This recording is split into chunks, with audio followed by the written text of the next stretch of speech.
ഈ ആഴ്ച ഏകദേശം മണിക്കൂറുകളും ദിവസങ്ങളും തീർന്നുകൊണ്ടിരിക്കുന്നു. എന്നാൽ ഈ ആഴ്ച പ്രാപിക്കേണ്ടതെല്ലാം നമുക്ക് ഈ ആഴ്ച തന്നെ തരുവാൻ ദൈവം മതിയായവനാണ്. ഇന്നലെ നമ്മൾ ചിന്തിച്ചത് 24 മണിക്കൂറിനുള്ളിൽ മറുപടി നമ്മുടെ വീട്ടുമുറ്റത്ത് വന്ന് മുട്ടും. മറുപടി വരും. നീ ഭാഗ്യവാൻ, നിനക്ക് നന്മ വരുമെന്നാണ്. നമ്മൾ ഇരിക്കുന്നിടത്ത് നമ്മുടെ മറുപടി വരും. നമ്മുടെ കാര്യത്തിനൊരു പരിഹാരം പ്രാർത്ഥനാ മുറിയുടെ മുൻപിൽ തന്നെ സംഭവം അത് കർത്താവ് ചെയ്യാൻ കർത്താവ് വിശ്വസ്തനാണ്. നമ്മുടെ ജീവിതത്തിൽ വരുന്ന ചീത്ത ദിവസങ്ങൾ പോലും നമ്മുടെ നല്ല ജീവിതത്തിൻ്റെ ഭാഗമാണ്. ഒന്നുകൂടി പറയാൻ, നമ്മുടെ ജീവിതത്തിൽ ഉണ്ടാകുന്ന ചീത്ത ദിവസങ്ങൾ, ചില ദിവസങ്ങൾ ചീത്ത ദിവസങ്ങളായിരിക്കും, സങ്കടത്തിൻ്റെയും കരച്ചിലിൻ്റെയും, അതുപോലും നമ്മുടെ ജീവിതത്തിൻ്റെ നല്ല ജീവിതത്തിൻ്റെ ഒരു ഭാഗമാണ്. അതും കൂടി ചേരുമ്പോഴാണ് നമ്മുടെ ജീവിതത്തിൽ നമ്മളാകുന്നത്. ഉദാഹരണത്തിന്, നമുക്ക് ജീവിതത്തിൽ വന്ന പ്രശ്നങ്ങളാണ് നമ്മെ നമ്മളാക്കി മാറ്റിയത്. നിന്റെ ചട്ടങ്ങൾ പഠിക്കാൻ തക്കവണ്ണം ഞാൻ കഷ്ടത്തിലായത് എനിക്ക് ഗുണമായി എന്ന് വായിക്കുന്ന പോലെ യെഹെസ്കേൽ രാജാവ് പറഞ്ഞു, സമാധാനത്തിനായി എനിക്ക് അത്യന്തം കയ്പായത് ഭവിച്ചു എന്ന് യെശയ്യാവ് 38 പറയുന്ന യെഹെസ്കേലിന്റെ ചരിത്രത്തിലെ കാര്യം പോലെ അത്യന്തം കയ്പ് പോലും പിന്നത്തേതിൽ ഒരു മധുരത്തിൻ്റെ മൂല്യം മനസ്സിലാകാനാണ്. വലിയ കയ്പ് വരുമ്പോഴാണ് മധുരത്തിന് ഇത്രയും വിലയുണ്ടോ എന്ന് മനസ്സിലാകുന്നത്.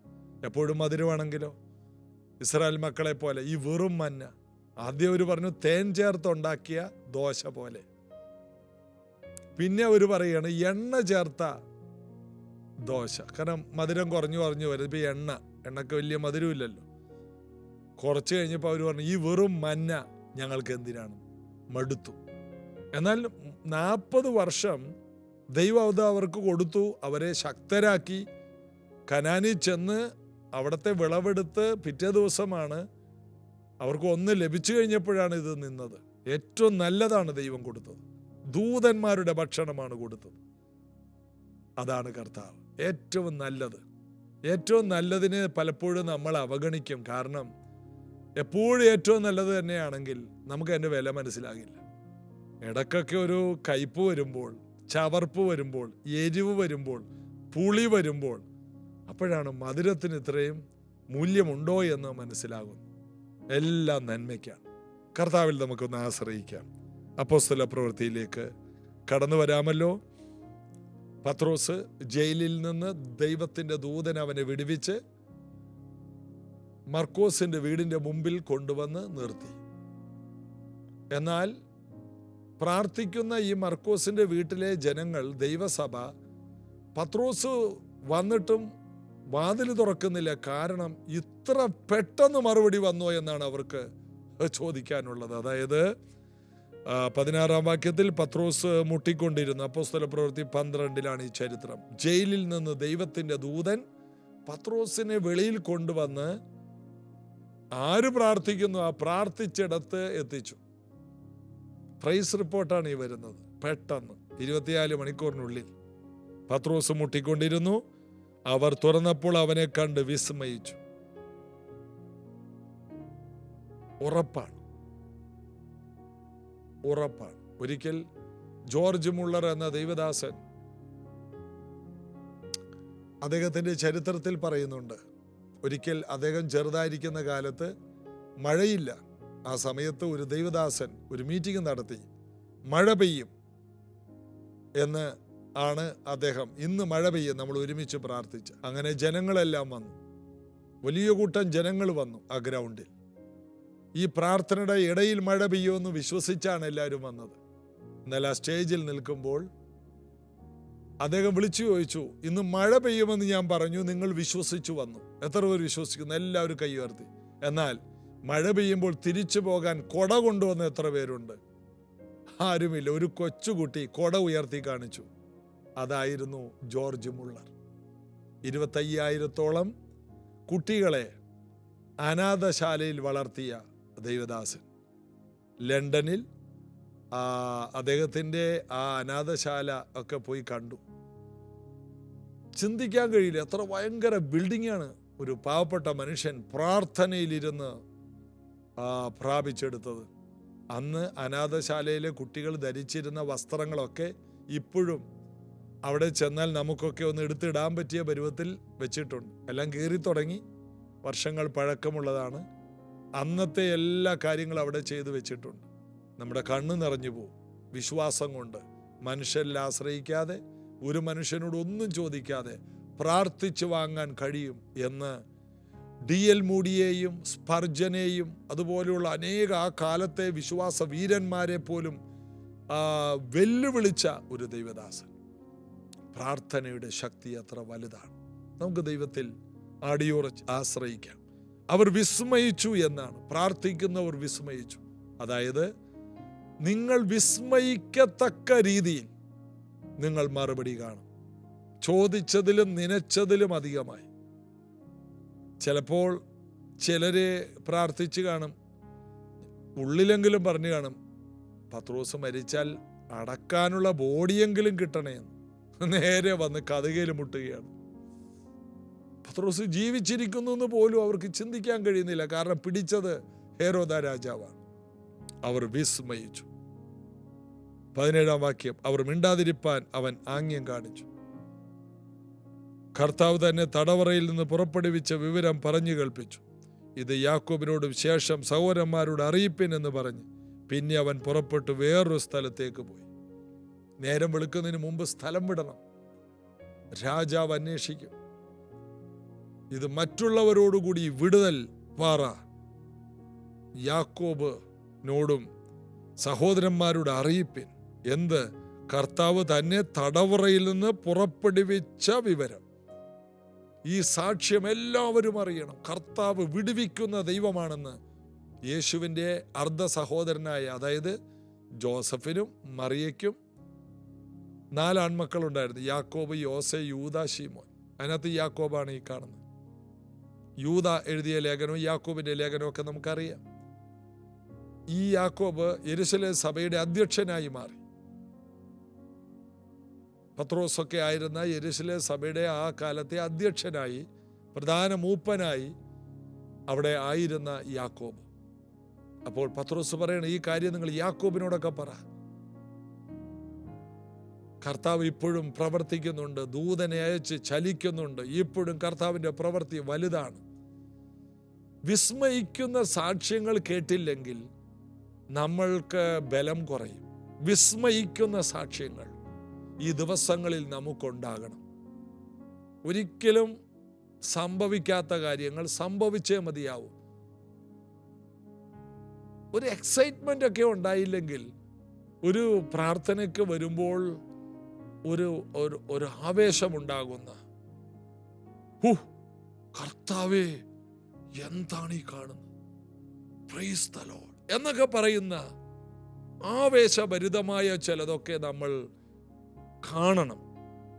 ഈ ദിവസങ്ങളിൽ അതിനുവേണ്ടി പ്രാർത്ഥിക്കണം. നമ്മുടെ വീട്ടിലുണ്ടാകണം. എൻ്റെ വീട്ടിൽ ഇങ്ങനെ സംഭവിച്ചു, എൻ്റെ മോൾക്ക് വേണ്ടി കർത്താവ് ചെയ്തു, എൻ്റെ തലമുറയ്ക്ക് വേണ്ടി. ചിലർക്ക് എത്ര വലിയ കാര്യം കേട്ടാലും ഒരു വിസ്മയമില്ല. കർത്താവ് ഒരാളെ, ഒരു രോഗിയെ സൗഖ്യമാക്കി. ഒരല്ലേലിയ പോലും പറയില്ല. മന്ദബുദ്ധികളെ എന്നാണ് ബൈബിളിൽ അങ്ങനെയുള്ളവരെ വിളിക്കുന്നത്. മന്ദബുദ്ധികൾ. ഒന്നും തിരിച്ചറിയുന്നില്ല, ഒരു എക്സൈറ്റ്മെന്റ് ഇല്ല ജീവിതത്തിൽ. കർത്താവാണ് ചെയ്യുന്നത് എന്ന് മനസ്സിലാക്കി ഒരാവേശം കൊള്ളുന്ന ഒരു ഹൃദയം കർത്താവിനോട് ചോദിക്കണം. കർത്താവ് ഒരു ചെറിയ കാര്യം ചെയ്താൽ പോലും, ഒരു വാക്യം വായിച്ചുകൊണ്ട്, ബൈബിൾ വായിച്ചുകൊണ്ടിരിക്കുമ്പോൾ ഒരു വാക്യം ഇടപെട്ടാൽ പോലും നമുക്കൊരു ത്രില്ലുണ്ടാകണം. അല്ലെങ്കിൽ നമ്മൾ മരിച്ച വിശ്വാസികളാണ്. ഒരു സ്ത്രീയെക്കുറിച്ച് പറയുന്ന പോലെ, കാമുകിയായിരിക്കുന്നവളോ ജീവിച്ചിരിക്കെ ചത്തവളെന്ന് തീമോത്തിയോസിന്റെ ലേഖനത്തിൽ പറയുന്ന പോലെ.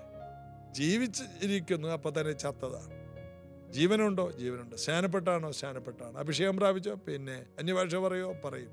പക്ഷെ ഒരു ജീവനില്ല. ജീവിച്ചിരിക്കെ ചത്തത്. അതിൻ്റെ അർത്ഥം സഭായോഗത്തിൽ ചത്തിരിക്കുന്നവർ. ഒറ്റ വാക്ക് പറഞ്ഞാൽ പത്തനാപുരത്ത് 10 പച്ചത്തത്ത ഒത്തു ചത്ത് കുത്തിയിരുന്നത് പോലെ കുറേ എണ്ണം വന്ന് ഇങ്ങനെ ഇരിക്കുകയാണ്. ഒരു സ്തോത്രവും ഇല്ല. ഇടയ്ക്കൊന്ന് മൊബൈലിൽ നോക്കും, ഇടക്കൊന്ന് ബാത്റൂമിൽ പോവും. ഒരു എക്സൈറ്റ്മെന്റ് ഇല്ലെങ്കിൽ, ഒരു ആവേശമില്ലെങ്കിൽ സഭയൊന്നും സഭയല്ല. നമുക്ക് കരയണം, കർത്താവേ ഞങ്ങളുടെ സഭയിൽ കാണത്തക്ക രീതിയിൽ ചിലത് വേണം, ഞങ്ങളുടെ വീട്ടിൽ കാണത്തക്ക രീതിയിൽ ചിലത് വേണം. അല്ലെങ്കിൽ നമ്മുടെ കുടുംബ പ്രാർത്ഥനയൊക്കെ വെറും ഒരു ചടങ്ങല്ലേ. പിള്ളേർക്കും ഇഷ്ടമില്ല, വീട്ടിൽ ആർക്കും ഇഷ്ടമല്ല. പ്രാർത്ഥനയെന്ന് പറയുന്നതേ എല്ലാവർക്കും ഒരു മടുപ്പാണ്. എന്നാൽ പ്രാർത്ഥന എന്നുള്ള വാ യഹോവയുടെ ആലയത്തിലേക്ക് പോകാമെന്ന് പറഞ്ഞപ്പോൾ ഞാൻ സന്തോഷിച്ചു എന്ന് ദാവീദ് പറയുന്ന പോലെ, പ്രാർത്ഥനയെന്ന് കേൾക്കുമ്പോൾ ഒരു ആവേശമില്ലെങ്കിൽ അതിൻ്റെ അർത്ഥം ഒരു വിസ്മയത്തിൻ്റെ കാര്യങ്ങളും വീട്ടിൽ നടക്കുന്നില്ല, നടന്നിട്ട് കാലം കുറയായി. അങ്ങനെ സംഭവിച്ചാൽ ആ വീടിന് നിലനിൽപ്പില്ല, വിശ്വാസത്തിൽ നിന്ന് താഴെ പോയിക്കൊണ്ടിരിക്കുകയാണ്. നമ്മുടെ വീട്ടിൽ അത്ഭുതങ്ങൾ വേണം. നമ്മുടെ വീട്ടിൽ അത്ഭുതം നടക്കാത്തത് ദൈവത്തിൻ്റെ പ്രശ്നമല്ലെന്ന്. നമ്മൾ അതിനു വേണ്ടി എഫർട്ട് എടുക്കുന്നില്ല, പ്രാർത്ഥിക്കുന്നില്ല. പ്രാർത്ഥനയ്ക്ക് പകരം നമ്മൾ ഡോക്ടേഴ്സിനെയും മരുന്നിനെയും മനുഷ്യരെയും പണത്തെയും നമ്മുടെ ആരോഗ്യത്തെയൊക്കെയാണ് ആശ്രയിക്കുന്നത്. ഒന്ന് ദൈവം, ആദിയിൽ ദൈവത്തിന് ഒന്നാം സ്ഥാനം കൊടുത്താൽ ആവേശം കൊള്ളുന്ന, വിസ്മയിക്കത്തക്ക രീതിയിലുള്ള ദൈവപ്രവർത്തികൾ നമ്മുടെ വീടുകളിൽ നടക്കും. ഈ ആഴ്ചയുടെ ഒടുവിൽ നമ്മൾ പ്രാർത്ഥിക്കണം, കർത്താവ് ഈ വരുന്ന ആഴ്ചയിൽ ഞങ്ങളുടെ വീടിനെ പിടിച്ച് കുലുക്കുന്ന അത്ഭുതങ്ങൾ വേണം. ഞങ്ങളുടെ വീടിനെ കരയിപ്പിക്കുന്ന കാര്യങ്ങൾ വരരുത്. ഞങ്ങളുടെ വീടിനെ ഭയപ്പെടുത്തുന്ന ഒന്നും ഈ വീട്ടിൽ വന്ന് കയറരുത്. ഞങ്ങളുടെ വീടിനെ അഭിമാനം കൊള്ളിക്കുന്ന, ആവേശം കൊള്ളിക്കുന്ന, സന്തോഷം കൊണ്ട് ഗോശാലയിൽ നിന്ന് പുറപ്പെട്ടു വരുന്ന പശുക്കിടാങ്ങളെ പോലെ തുള്ളിച്ചാടുന്ന ചില കാര്യങ്ങൾ നമ്മുടെ വീട്ടിൽ വേണം. അത് ആഗ്രഹിക്കണം. കർത്താവ് പറയണം, എന്നോട് ചോദിപ്പിൻ, നിങ്ങളുടെ സന്തോഷം പൂർണ്ണമാകും വണ്ണം ഞാൻ നിങ്ങൾക്ക് തരാം, നിങ്ങളെ വിസ്മയിപ്പിക്കുന്ന രീതിയിൽ ഞാൻ മറുപടി തരാമെന്ന് പറഞ്ഞ കർത്താവിൽ നമുക്ക് ആശ്രയിക്കാം. നമുക്ക് ഒരുമിച്ച് പ്രാർത്ഥിക്കാം. യേശുവേ, ഞങ്ങൾക്ക് ഞങ്ങളുടെ ഓരോ പ്രാർത്ഥനകളിലും ആവേശമുണ്ടാകുന്ന തരത്തിലുള്ള പ്രൈസ് റിപ്പോർട്ടുകൾ ഉണ്ടാകണം. ഞങ്ങൾ പ്രാർത്ഥിക്കുന്ന വിഷയങ്ങളിൽ ഞങ്ങൾക്ക് മറുപടികൾ അക്ഷരാർത്ഥത്തിൽ ഞങ്ങളുടെ കണ്ണിൻ്റെ മുമ്പിൽ കണ്ട് ഞങ്ങൾക്കൊന്ന് വിസ്മയിക്കണം. അതുപോലെ ഞങ്ങളുടെ കർത്താവ് ഞങ്ങൾക്ക് വേണ്ടി പ്രവർത്തിച്ചേ മതിയാവും. യേശുവിൻ്റെ നാമത്തിൽ ഇത് കേൾക്കുന്ന പല കുടുംബങ്ങൾക്കും ഈ കാര്യങ്ങൾ ആവശ്യമാണല്ലോ. സ്വർഗം അത് ചെയ്യണമേ. പരിശുദ്ധാത്മാവ് ഇവരെ തൊടണമേ. നാളുകളായി വീടുകളിൽ ഒരു ദൈവപ്രവൃത്തി നടക്കാതെ ഇരിക്കുമ്പോൾ അവരിൽ വരാൻ സാധ്യതയുള്ള മടുപ്പുകൾ ഇന്ന് അപ്രത്യക്ഷമാകട്ടെ. ഇന്ന് മുതൽ അത്ഭുതങ്ങളും അടയാളങ്ങളും ഈ വീടുകളിൽ നിറയട്ടെ.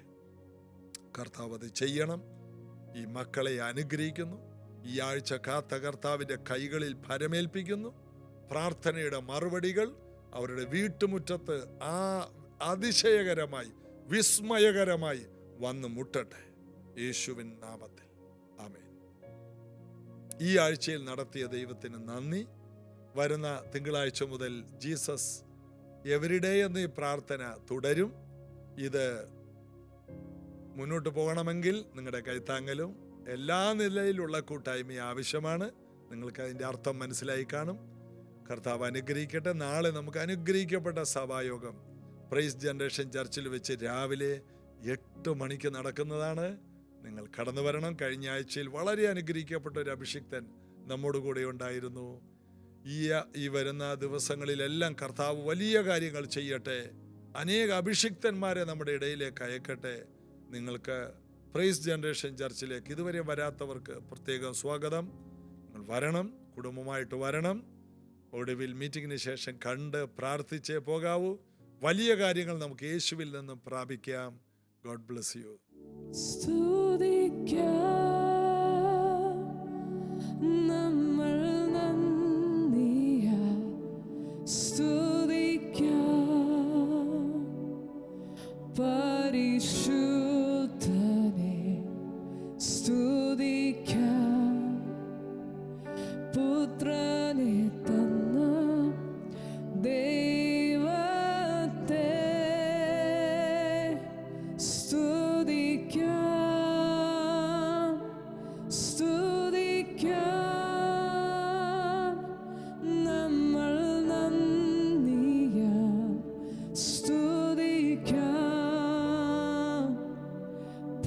പരിശുദ്ധ